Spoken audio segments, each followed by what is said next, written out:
In this lesson, we'll cover creating and modifying floor systems. So to see our floor systems, let's start the floor command. So go to the Structure tab, click the Floor dropdown, choose Floor Structural. This will open up the different types of floors you could choose from the property area on the left. Let's select the 160 millimeter concrete with 50 millimeter metal deck. Then click Edit Type. This will display the type information for this floor. Now, if you want to create a new floor or modify this floor, what I recommend doing is duplicating it. So that's what we'll do in this instance. Let's click Duplicate in the upper right, and now it's going to ask us to give this floor a new name. In this instance here, I'm going to change the actual geometry just for this lesson. I'm going to make this, instead of 160 millimeter, I'm going to make it 180 millimeter. But whatever floor you would be creating, you would give the name in accordance to what that floor is, or maybe its function. Click OK. Now we've created an actual new type, or flooring system in this case, for the floor. Now we can modify it. You can change some of the parameters here if you want, or if we want to change the structure, click Edit. Here's the structure for the floor, giving us the main core boundary and then elements outside of that boundary. If you wanted to insert a new layer and then give that layer a function, you can click Insert. Now, the inserted layer is a structural function and it's below or outside of the core boundary. You can use the up or down arrows to move it into the boundary, above the other layers, and then out or above the boundary or core, depending upon what you're actually developing. Now, the material I could set for this.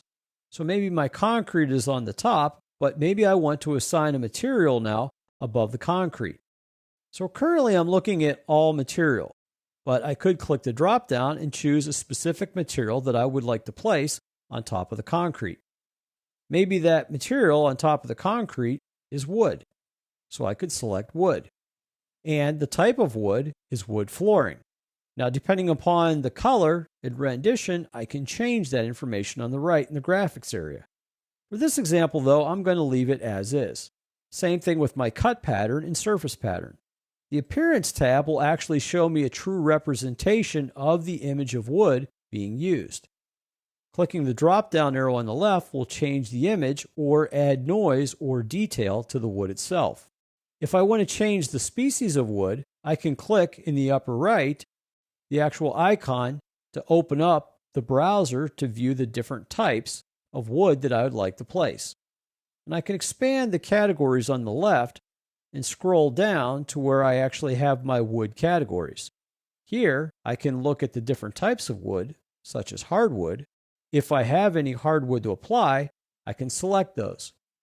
I have other types of wood and softwood, or I could view all of the types of wood by just clicking wood.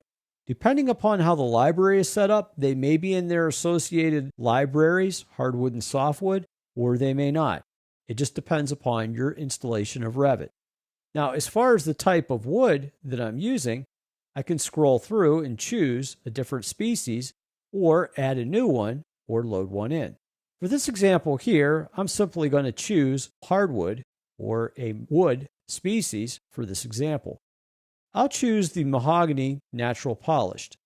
Once I select that, I can double click or close in the upper left.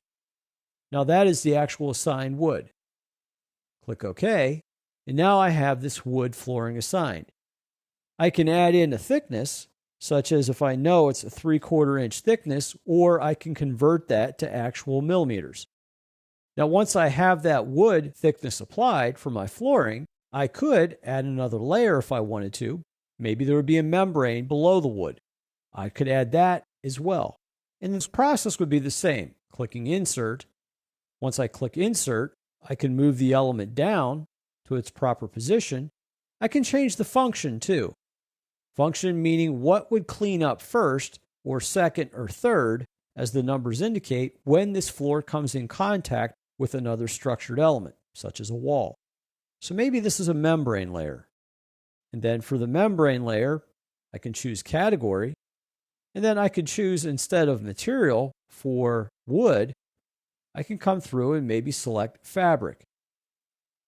Maybe it's a fabric that I'm choosing that's going in between. and maybe it has 0 thickness. For the functional area on the top, I can choose a finished floor of finished floor 1. Now again, the materials I'm using may not be accurate, but it's an example of what you would do to create this layer within the floor. Once done, I can preview and then click OK. Click OK again, and now I can see I have this floor as a floor type that I could use to place within my project. Click the X on the ribbon to cancel the command. As a review, in this lesson, we looked at creating floor systems. We looked at starting the floor command, a structural floor, finding a type, and then editing that type. Recommendation is to make a duplicate of your floor type, and then once we have the duplicate, we went into the structure of the floor.